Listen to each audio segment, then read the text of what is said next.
Son plan, 2011, lui va prendre. C'est pourquoi il ne peut pas aller aux élections. C'est dans la logique. Bon, bonne installation, on te dit. Bonne élection.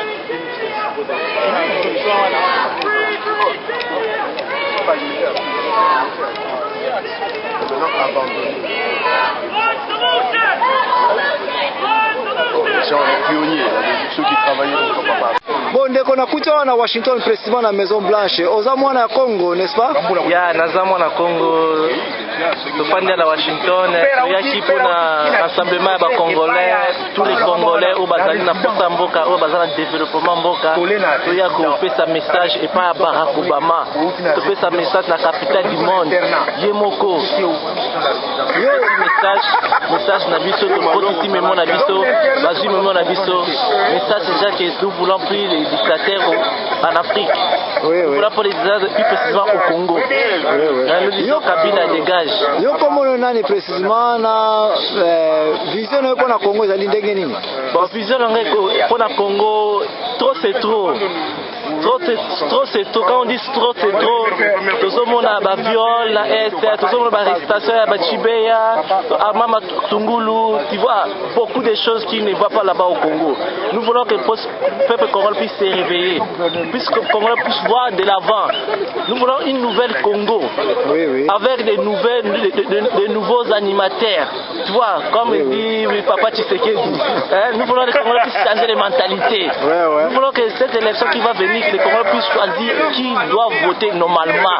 Est-ce que vous avez un message à Washington Ekoti? Ekoti, message Ekoti, mais moi Ekoti, tu peux si l'autorité au bazar qui présent à Washington, on va tout biso à la kisi, to l'axi va droit na biso, to côté ici, mais mon biso. En tout cas. Vraiment, ikamoko asuka. Oui. Nazo senga na ba Congolais nyonso. Oui. Nazo senga parti politique ya chef de l'État. Oui.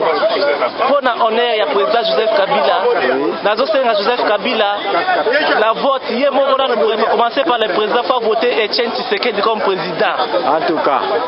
Pour na honneur na ye aza président de la République mais nazo senga ye mon président hier aucun de voter a voté Etienne Tshisekedi comme président. Comme président. Pour na honneur na ye. Na kimia na ye. Na kimia na ye. Na bovani na kimia na président Kabila. En tout cas. Pour na honneur na ye. Pour terme na pe kofi. Terme na pe koki. Papa wana za lokola Mandela la biso. En tout cas. Vous comprenez? Oui. Papa Congolais pour la ndangai. Vous comprenez? Oui. A voté Kabila comme président, a voté Tshisekedi pardon comme président, je m'excuse. Oui.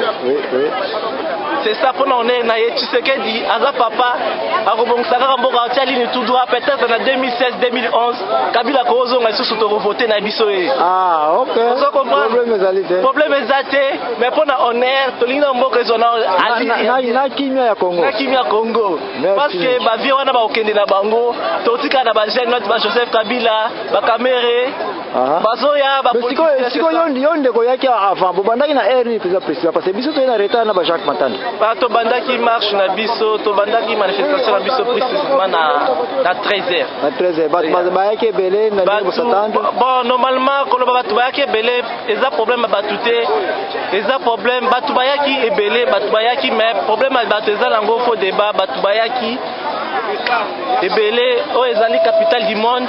Mutu nyonso yaka batokuti ba population bela bauti Syrie bauti Éthiopie bauti Libye bango nyonso bazoya pour manifester na capitale du monde pour lakisa batu mais contentement na bango à travers mes gestions ya bamboka na mboka na ba dictateur disons très merci pour la certification et c'est ça pour nous les Congolais sont venus aussi pour demander Kabila dégage. Donc on a comment va payer belé baya contre ba dictateur et liyo ba que système de dictature na monde va continuer. C'est ça dit que système de dictature na monde et ça évolue, nous voulons pas les présidents africains tiennent long de pouvoir. Si comme message nous allons pour la bande de Congo, au bazar Congo. Concernant bien besoin ningisa, est-ce que bango ba ningisa kuna message comment? nazo lancer pour le peuple congolais, à commencer par le nord, Oui. le sud, Oui. l'est, l'ouest, Oui. surtout l'est, les populations de l'est. Oui, oui. Les populations de l'Est, Oui. ceux qui ont voté, ils ont voté majorité, sont en train de mourir aussi majorité. Il y a beaucoup de morts là-bas à l'Est. Ah, bon. L'Est, c'est le Congo. En Nous tout cas- ne pouvons pas brûler l'Est. Donc on va voter na masse. Ils ont voté en 2006. Ba kanisa ke ba kobonga. C'est ça, voilà le bilan. Nous demandons aux président de donner le bilan. Likavolo Le mese bilan pesi négatif. batu mingi ti lelo bazo kanisa ke tika to voter mutu tel et puis mutu ko ba ko voter ba konza a konza misi ba na masse. Vraiment. Nous voulons les changements au pays. Siko prudence ni rotina na to message ni rotina particulièrement la famille na maman na yo na bande kono o bazija ba carte d'électeur. Bon, la maman na nga on les a déjà le tombeau. Ba maman na nga na famille na ngai na bande ko na nga ba onyo so ba yebi ngai. Oui. Na koyebi toza la démocratie. Oui. La démocratie oblige chacun à faire sa droit. Chacun de choisir oh nini alingi oh nana alingi pour diriger Congo, mais ça veut que on voter Boutouana est-ce que a conduit mboka bien. Voilà. A maman na tout droit fanatisme. Non fanatisme, selon ngai. Oui. Selon ngai, selon ngai. Nazana candidat na ngai, selon ngai. Papa Etienne Tshisekedi wa Mulumba. Siko question musu nazana yango yo. Ozomona bien awa na Maison Blanche bat baza ko révolter là ba américain bazali. Là ba américain ozomona. Pourquoi biloko boye pa na biso? Pourquoi pas na biloko boye pa na biso? Soko meika pa bakasi kingo. C'est ça, ça prouve qu'il n'y a pas de la démocratie. Ah. Ça prouve que les peuples, la population a toujours peur. Il n'a pas le droit. Il n'a pas le droit. La voix sans voix. La voix de sans voix. Munoko zanga munoko. Munoko zanga munoko. Na Swahili kutu balibakani munoko zanga munoko. Yo baka Swahili te. Nalo baka Swahili. Bo na Kikongo balobini. Na Kikongo, nalo baka Swahili Kikongo te. Bo na Kingwanda balobini. Nalo baka Kingwanda te. Na Kimongo balobini. Vraiment. Na Kimongo balobini. Vraiment. Bo na Kimongo te. Na Kilubu balobini. Balukulu bana wa Kongo lwa kutusangana ngana. Lwa lubu ilu. Lwa kutusangana ngana. Wasakila nzambi wetu. Wasakila nzambi wetu. Mukalenga wetu. Mukalenga wetu. Mbidi mukulu wetu. Tubalise te. Ezalanga kongoma. Yo na moloza mwana tatukazi mwatakazenga. Des tribalistes, des années de plus ça fait ce canton, fait ça que les Congolais. Biso na biso formula. Reconnaissance ba ethnie nyos. C'est ça. Ba valeur nyos. C'est ça, la valeur nyos on est. Ngala ni ngabande kwa Kasai ya to. Ndenge présent pour muta tanisa ki biso. Merci. C'est ça, tout ce kana unité. En tout cas, na mono za nos compatriotes. Vraiment. Zama pambola yo.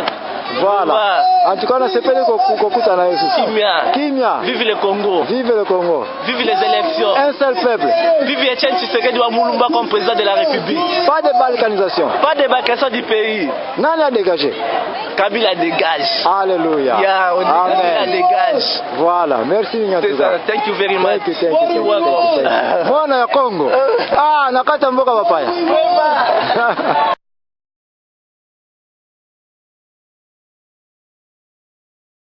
Yeah.